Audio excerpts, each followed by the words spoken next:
नमस्कार पिथौरागढ़, आप सुन रहे हैं बुरांस वाली सुबह, मेरे यानी आपके दोस्त और होस्ट आरजे सौरभ के साथ ओनली ऑन 88.4 एफएम पंचसूल पल्स पर, हिल से दिल तक। भावराग ताल नाट्य अकेडमी पिथौरागढ़ की प्रतिभाशाली कलाकार तनुजानाथ गोस्वामी ने अपनी बेहतरीन प्रतिभा का प्रदर्शन करते हुए भारतेंदु नाट्य अकेडमी में अपनी जगह बनाई है। 300 कलाकारों के बीच में से तनुजानाथ गोस्वामी का भी वहां सिलेक्शन हुआ है। साथियों, आपको पता है, इनके इस एक चयन से सिर्फ इनके सपने हकीकत की ओर नहीं बढ़े हैं, बल्कि जाने कितने चेहरों, कितने आंखों में अब यह ख्वाब देखने की हिम्मत मिलेगी कि हाँ, पहाड़ की लड़की भी इस फील्ड में कुछ कर सकती है। खासकर की लड़कियां जिनका सपना होता है एक्टिंग की फील्ड में जाना, लेकिन पहाड़ की लड़कियों को इस क्षेत्र में जाने की उतनी अनुमति मिलती नहीं है। पेरेंट्स उतना सपोर्ट नहीं करते हैं और अभी भी कुछ लोगों को तो ये लगता है कि लड़कियां सिर्फ घर चलाने के लिए बनी है। लेकिन तनुजा के बीएनए में सिलेक्शन के बाद उन सभी लोगों की सोच पर एक तमाचा लगने वाला है। तो ऐसे के साथ ही मैं उनको बधाइयां देता हूं और उसके बाद सीधे आपसे मिलाता हूं। तो बहुत बहुत बधाइयां मैम आपको। क्या आप हमारे श्रोताओं को अपने बारे में कुछ बताएंगे? Thank you so much Saurabh. नमस्ते सभी को, मेरा नाम तनुजा है और मैं भावराग ताल नाट्य अकेडमी की एक कलाकार हूँ और मेरी स्कूलिंग हुई है जीजीआईसी पिथौरागढ़ से और मैंने कॉलेज किया है, अपना ग्रेजुएशन मैंने कंप्लीट की है एलएसएम पीजी कॉलेज से। तो बाकी आप जो पूछना चाहें। जी, तो मैम सबसे पहले तो आप हमें ये बताइए कि जब आपने वो रिजल्ट देखा होगा कि बीएनए में आपका सिलेक्शन हुआ है, तो तब आपकी आंखें नम हुई कि आप खुशी से झूम उठी थी? मैंने सोचा था कि नम होंगी, बट ऐसा हुआ नहीं। तो मैं बहुत एक्साइटेड थी और मैं बहुत खुश थी। तो पहले तो थोड़ा कंफ्यूजन था, 50-50 में थी, हो भी सकता है नहीं भी।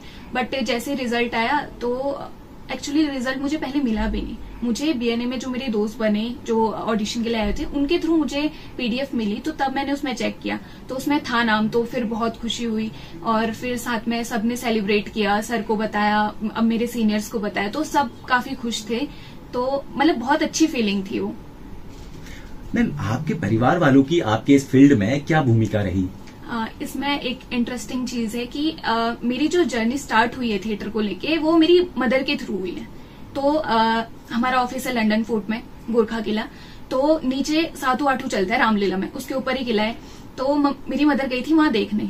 तो जो मेरी सीनियर है प्रीति दी, तो वो रहती थी मेरे बगल में और जिनके रेंट पे वो रहती थी वो मेरी मामी लगती हैं। तो मेरी मामी और मेरी मम्मी गई थी वो देखने, 7-8 का मेला देखने। तो ऐसे वो फोर्ट भी घूमने गए तो वहां मिले, तो ऐसे बात हुई। तो मैंने उसी टाइम पे 12th पास किया था। तो फिर फ्री थे, ऐसा कुछ कर भी नहीं रहे थे। तो उनको पता था कि मेरे को थोड़ा डांस में और म्यूजिक में इंटरेस्ट है। तो फिर उन्होंने ऐसे बात करी, तो ये मेरी लड़की है और वो आएगी, मैं उससे बोलूंगी। तो फिर मैं मुझे जानना होता है कि क्या है यहाँ, क्या है, मतलब मेरे अंदर क्यूरियोसिटी है। तो मैं वो जानने के लिए फिर मैं रेगुलर गई, फिर देखा, फिर रीडिंग वगैरह होती थी। तो मुझे वो चीज भी पहले समझ नहीं आई कि क्या कर रहे हैं, क्यों पढ़ रहे हैं, क्योंकि वो कैरेक्टर के साथ पढ़ते थे। जो भी कैरेक्टर है तो उसी से रिलेट करते, उसको फील करते हुए पढ़ते थे। तो अब हम स्कूल में जैसे पढ़ते हैं, सीधे सीधे पढ़ते हैं। तो मुझे लगता था यार ऐसे क्यों पढ़ रहे हैं, ये बड़ा मतलब अजीब सा फील और भाव नहीं होता था स्कूल में, लेकिन वहां होता था। वहां था। तो पूरा कैरेक्टर वाइज वो कर रहे हैं और हाव भाव भी, उनके हाथ भी चल रहे हैं, बैठे हुए लेकिन पूरा फील करते हुए पढ़ रहे हैं। तो मुझे लगा यार ये क्या चीज है। फिर मुझे और इंटरेस्ट आया।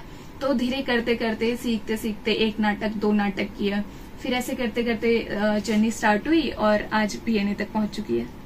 जी, तो मैम, भावराग ताल के साथ जैसे कि आपने बताया आपने काम किया हुआ है, उनके साथ काम करने का आपके जीवन में क्या अनुभव रहा है इसका? बहुत बहुत अच्छा अनुभव था। मतलब एज अ फैमिली वो मेरे लिए, अगर मैं कहूँ कि अगर मैं कहीं हूँ तो मेरे दोस्त अगर कॉल करके पूछ रहे हैं तो वो सीधे बोलते हैं कि तू दूसरे घर पे होगी ना अपने, क्योंकि वो मेरी दूसरी फैमिली और दूसरा घर। मैं घर से ज्यादा टाइम वहां स्पेंड करती हूँ। तो दूसरी फैमिली है। Sir like a father to me. और जैसे दीदी लोग हैं, भाई बहन, मतलब पूरा फैमिली वाला बिहेवियर है सबका। और मतलब वो होता है ना कि फैमिली तो है लेकिन तुम ग्रो करो करके वो तुम्हारे पीछे लगे रहते हैं। जैसे मम्मी लगे रहती है बचपन में कि खा ले, ये कर ले, चल पढ़, ऐसे करके। तो सब लगे रहते हैं। तो जो अभी मुझे मिला है वो मेरे लिए तो अचीवमेंट है ही, साथ साथ में उनके लिए भी, क्योंकि मेहनत बस मेरी नहीं थी इसमें। मेरे पीछे पूरे ग्रुप की, मेरे टीचर्स की, सबकी मेहनत है इसमें। और मैं अनुभव की बात बताऊं तो बहुत बेहतरीन, क्योंकि हमने स्टार्ट किया था। तो एक चीज हम बोलते हैं ना पहाड़ में कि हमने घाट भी पार नहीं किया, हमने कुछ देखा नहीं है। तो जो मैंने देखा है वो भावराग ताल के थ्रू ही देखा है। मैं यहाँ से बाहर गई हूँ तो मैं भावरकताल के साथ ही गई हूँ, और एक्सप्लोर किया है तो पूरा भावरकताल के साथ। मतलब हम अलग अलग जगह गए हैं, देश के हर एक कोने कोने तक गए, कलकत्ता, भटिंडा, तो बहुत सारी जगह गए। तो उसमें सबसे बड़ा हाथ था भावरकताल नाट्य अकेडमी, और यही एक ऐसी संस्था है जो थिएटर में उत्तराखंड में अभी मतलब काम कर रही है, रेगुलर बेसिस पे काम कर रही है। अच्छा, तो मैम जैसा कि अभी तो हम सब लोग, हम पूरे पिथौरागढ़ वाले जानते हैं कि आपका बीएनए में चयन हुआ है, लेकिन आपको बीएनए के बारे में कैसे पता चला और आपने कब से फिर तैयारी करना है इसके लिए शुरू करा? बीएनए के बारे में मुझे सर से पता चला था, सर और मेरे जितने भी सीनियर्स हैं उनसे। और हमारे यहाँ से जैसे अनीता बिटालू दी है, वो अभी एनएसडी पास आउट हैं, भरत भैया हैं, वो उन्होंने एमपीएचडी किया है। पहले अनीता दी ने एमपीएचडी किया था, फिर उनका नेशनल स्कूल ऑफ ड्रामा भी हो गया, तो उनके थ्रू भी एक इंस्पिरेशन मिली कि हाँ भाई कुछ होता है इस चीज में। क्योंकि जब मैं गई थी शायद मुझे कुछ भी पता नहीं था कि थिएटर होता क्या है, ड्रामा होता क्या है, एक्टिंग क्या है। और मैं जब टीवी वगैरह हम देखते थे तो हम सोचते थे यार एक कर कैसे लेते हैं, कैसे हो जाता है। लेकिन जब हम गए उस चीज में घुसे और हमने मतलब प्रैक्टिस करी, तो वो चीज फिर समझ में आई कि है मतलब हर चीज इतनी टफ नहीं होती है, आपको मतलब मेहनत करनी चाहिए, प्रैक्टिस करनी चाहिए, तो सब कुछ होगा, भले वो कोई भी फील्ड क्यों ना हो। तो मुझे जो भारतेंदु का पता चला वो अपने सीनियर से और सर से पता चला। और तैयारी फिर मेरी जैसे इसके लिए ग्रेजुएशन चाहिए होता है, तो 3 साल तो मेरी अच्छी खासी मुझे थिएटर समझने के लिए कि कैसे क्या करते हैं उस चीज के लिए मुझे अच्छा खासा टाइम मिल गया था। फिर उसके बाद फिर धीरे धीरे बीएनए का पता चला। तो स्टार्टिंग मेरी मतलब मेरा पहला ऑडिशन बीएनए ही था, ये मेरा पहला ही निकल गया। हाँ, और भगवान की दुआ से मतलब सबके मेहनत से। तो आपने उस तरीके की मेहनत करी होगी ना जो कि रंग लाई। हाँ वो है, मैंने भी फिर हम देखते हैं ना कि साथ में हम जिसके साथ होते हैं वो इतनी मेहनत कर रहे हैं, तो हम कहीं ना कहीं एक हेल्दी कंपटीशन रहता है बीच में, ये इतना कर रहे हैं तो मैं भी करूं। तो उस चलते चलते मतलब वो मेहनत इतनी मतलब इतना रंग लाई कि अभी मैं मतलब बीएनए में मेरा सिलेक्शन हो चुका है जी। और मैंने सुना है कि एक बागेन करके प्ले है भावरकताल नाट्य अकेडमी का, उसमें एक लक्ष्मी का कैरेक्टर है। हाँ। जो कि आपने प्ले किया हुआ है, वो कैरेक्टर बहुत ही इमोशनल है। हाँ। लेकिन आपने जब वो कैरेक्टर प्ले करा इतने बखूबी से करा कि ऑडियंस रोने तक को मजबूर हो गई। क्या उस कैरेक्टर के बारे में आप हमें कुछ बता सकते हैं? जी मैं बस इतना ही बोलना चाहूंगी, वो नॉर्मल एक पहाड़ की लड़की है जो पहाड़ में समस्याएं होती हैं, तो वो बस उसी को दर्शा रही है। वो एक छोटी बच्ची है जो बहुत कुछ करना चाहती है, लेकिन पहाड़ में इतनी सुविधाएं है नहीं, वो बन नहीं पाती। वो डॉक्टर बनना चाहती है, वो नहीं बन पाती, उसकी शादी करा दी जाती है, क्योंकि पहाड़ में ऐसा ही माहौल है। आप बिल्कुल है, क्योंकि यहाँ पे इतनी सुविधाएं है नहीं कि आप फैमिली गरीब, ऊपर से फैमिली को मतलब इतनी फैसिलिटीज आपके पास है नहीं कि आप बाहर जाके पढ़ सको, या इतना पैसा नहीं है आपके पास। तो लास्ट ऑप्शन होता है कि आपकी शादी करा दी जाएगी। और शादी के बाद भी ये जरूरी नहीं है कि आपको फैमिली सपोर्टिव मिले। तो सेम था लक्ष्मी के साथ, जब वो अपने पापा को वापस लेने आती है तो वो खुशी खुशी आती है कि अब मैं अपने बाबा को लेकर जाऊंगी। और उसके बहुत सारे सपने थे कि अपने बाबा को घुमाना चाहती थी, दिल्ली इधर घुमाऊंगी उधर घुमाऊंगी, वो बहुत कुछ बोलती है। लेकिन क्योंकि उसका पति उसको सपोर्ट नहीं करता, तो इसलिए उसको अपने पिता को अकेले घर में, जिस गांव में कोई नहीं है, जिस घर में कोई नहीं है, वहां छोड़ के उसे जाना पड़ता है। और उसको ये पता चलता है कि उसके पापा बीमार है, तब भी वो कुछ नहीं कर पाती। तो एक मतलब सीधी सी बात है, वो मैं उससे इसलिए रिलेट कर पा रही हूँ क्योंकि मैं एक पहाड़ की लड़की हूँ। क्योंकि वो हम देखते हुए आए ना, हमने अपनी मम्मी को देखा है, हमने अपनी आमा लोगों को देखा है, हमने आसपास अपने देखा है कि पहाड़ की औरत काम के साथ साथ क्या क्या सहती है। तो वो चीज इसलिए मैं उससे इतना रिलेट कर पाई और उसको इतना जी पाई कि वो दर्शकों तक पहुंचा। और मुझे अभी भी ऐसा लगता है कि लक्ष्मी में अभी बहुत कुछ किया जा सकता है, अभी भी बहुत कुछ किया जा सकता है उसमें, क्योंकि कैरेक्टर ऐसा होता है ना कि आप जितना करोगे ना आपको उसके बारे में उतना पता चलेगा, वो उतना आप निखर के आओगे उस कैरेक्टर में। तो मैं बीएनए में अभी तो आपका सिलेक्शन हो गया है, जैसे ही वो कोर्स आपका पूरा होएगा तो उसके बाद आप फिल्म जगत में जाना पसंद करेंगी या थिएटर वर्कशॉप वगैरह ही आप करना पसंद करेंगे? जी मैं थिएटर ही करना पसंद करूंगी। मतलब ऐसा नहीं है कि मैं अगर मूवीज वगैरह मुझे मिली, कभी अपॉर्चुनिटी मिली तो मैं नहीं जाऊंगी, मैं जाऊंगी जरूर, क्योंकि मैं एक्सप्लोर करना चाहूंगी कि वहाँ कैसा होता है, क्या होता है। क्योंकि अभी तक तो हमने बस थिएटर किया है, लेकिन अगर मुझे अपॉर्चुनिटी मिली तो मैं जरूर जाऊंगी। बट मेरा ये मेन है कि हमारे उत्तराखंड में अभी थिएटर कल्चर है नहीं, जिसको होना चाहिए, जो बहुत जरूरी है। इवन जो थिएटर आर्टिस्ट है उसके लिए ही नहीं, कोई भी व्यक्ति अपनी पर्सनैलिटी डेवलपमेंट के लिए या किसी भी चीज के लिए, खुलने के लिए, जो इंट्रोवर्ट लोग होते हैं, जब पहाड़ के लोग हैं ना, पहाड़ के लोग ज्यादा बोलते नहीं है। बिल्कुल ज्यादा नहीं बोलते हैं, वो सीधे साधे मतलब अपने काम से काम तक का उनका मतलब रहता है। अगर हम ही बाहर जाते हैं स्टार्टिंग में, अगर मैं कहूँ कि मैं अकेले कहीं जाना चाहूँ तो मैं शायद बहुत हिचकूंगी, मेरे से नहीं हो पाएगा उतना। लेकिन वहीं अगर बाहर का बंदा कोई है तो खुल के रहेगा, नॉर्मल सा बंदा, वो नॉर्मल सा रहेगा। तो हमारे लिए वो बहुत बड़ी चीज हो जाती है कि कैसे हम अपने आप को प्रेजेंट कर रहे हैं, कैसे। तो वो उस चीज को निखारने के लिए और अपने आप को जानने के लिए थिएटर बहुत जरूरी है। मैं ये नहीं कह रही कि बस आपको एक्टिंग करनी है, आपको एक्टर बनना है इसलिए आप थिएटर करो, नहीं। आप अपने आप को पहचानने आओ, आप अपने आप पे काम करने आओ, आप अपने आप को डेवलप करने आओ। वहाँ पर आप जानो कि आप क्या हो, आप इसलिए आओ। आप ऐसा नहीं है कि एक्टिंग ही सीखनी है तभी जरूरी नहीं है। आप देखो, आप अभी आरजे हो, ठीक है, आपको वॉइस का मतलब आपको वॉइस चाहिए अपनी, आपको लोग देख नहीं रहे लेकिन आपकी वॉइस है, आपकी वॉइस से लोग कनेक्ट है। तो आपके लिए भी थिएटर इसलिए इम्पोर्टेंट होता है कि आप मतलब अपने आप को और गहराई से जान सको और लोगों को भी जान सको, अपने कल्चर को जान सको। तो ऐसे ही सबको, इवन एक स्टूडेंट भी है, अभी आप अगर किसी स्टूडेंट को आप बाहर भेजते हो, बोले उत्तराखंड से, लेकिन उसको शायद ये नहीं पता है कि उत्तराखंड का कल्चर क्या है।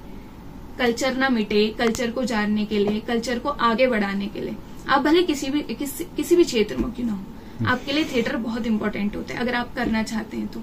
बस इसलिए नहीं कि आपको एक्टिंग ही बननी, क्योंकि थिएटर बस एक्टर नहीं बनाते, थिएटर आपको एक अच्छा इंसान बनाता है, आपको हम्बल बनाता है, सबसे इम्पोर्टेंट चीज। तो अभी मैं आपके सामने बोल रही हूँ, शायद अगर मैं किसी और चीज में मुझे अचीवमेंट मिली होती, मैं इतना नहीं बोल पाती।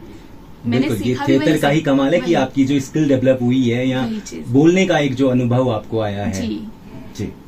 और इसके साथ ही मैम आखिरी सवाल मेरा आपसे ये है कि इस फील्ड में जो पहाड़ की लड़कियां जाना चाहती हैं, यहाँ से जो भी लोग इस फील्ड में जाना चाहती हैं, आप उन तक अपना क्या संदेश पहुंचाना चाहेंगे?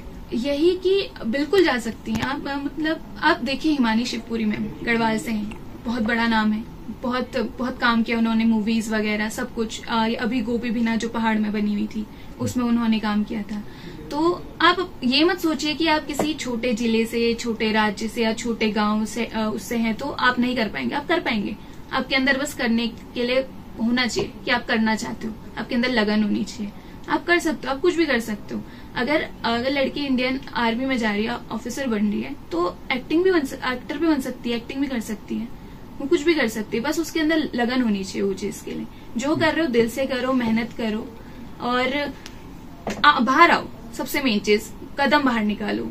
जैसे मैंने स्टार्ट किया मैंने मदर के थ्रू, लेकिन पहाड़ का एक रहता है कि जॉब कर ले, क्या करना है, मतलब इसमें ठीक है तू कर रही है साइड बाय कर, लेकिन तैयारी भी तो कर किसी चीज की। लेकिन आज ही वही पेरेंट्स बहुत खुश हैं। क्यों? क्योंकि मेहनत करी मैंने और उनको बताया कि भाई ये बस इतना ही नहीं है कि हम नाच गाना कर रहे हैं। बहुत लोगों को ये भी लगता है कि थिएटर में नाच गाना होता है, नहीं होता है। हमने कपड़ों को मतलब तैयारी करना, कपड़े से कुछ बनाना, क्राफ्ट सीखा, हमने लाइटिंग ऐड करनी सीखी, हमने सेट बनाना सीखा, हमने मैनेज करना सीखा चीजें कि कैसे कहाँ से, अगर हमारे पास कुछ चीज अवेलेबल नहीं है तो हम कैसे उसको अरेंज करके या कैसे खुद से बना के हम उसको क्रिएट कर सकते हैं। हमने अपनी इमेजिनेशन बढ़ाई, मतलब बहुत कुछ सिखाते हैं थिएटर। बस इतना ही नहीं कि आप गए, आपने एक्टिंग कर दिया और आप बन गए एक्टर, नहीं होता। आपको सुनना आना चाहिए, आपको सुनना सिखाते हैं सबसे ज्यादा थिएटर, क्योंकि आप सुनोगे नहीं तो आप शायद वो चीज फील नहीं कर पाओगे, वो चीज आप सीख नहीं पाओगे। थिएटर में ही नहीं है, आप कहीं भी जाते हो आपको सुनना बहुत जरूरी है। आप ट्यूशन जाते हो, आपको सुनना पड़ेगा, क्योंकि आपको सीखना है, आपको जानने की ये चीज कैसे हुई, तो उसके लिए सुनना बहुत जरूरी है। तो सुनो। और पहाड़ की लड़कियों के लिए ये कि भाई बाहर आओ, बिना तुम्हारे, जब तक तुम अपने आप को पुश नहीं करोगे, तुम्हें पुश करने कोई नहीं आएगा। खींचने सब आएंगे, पीछे धकेले सब आएंगे, लेकिन आगे बढ़ाने के लिए बहुत कम लोग होंगे जो तुम्हें हाथ देंगे कि चलो आगे बढ़ो हमारे साथ। तो आओ बाहर, अपने आप को निखारो, तुम्हारे अंदर कैलिबर है, उस चीज को बाहर निकालो। इसी के साथ ही बहुत बहुत धन्यवाद आपका, आप हमारे शो में आए, हमारे श्रोताओं के साथ इतनी महत्वपूर्ण जानकारी साझा करने के लिए आपका धन्यवाद। और आगे के फ्यूचर के लिए आपको बहुत सारी शुभकामनाएं। Thank you so much, thank you for calling me.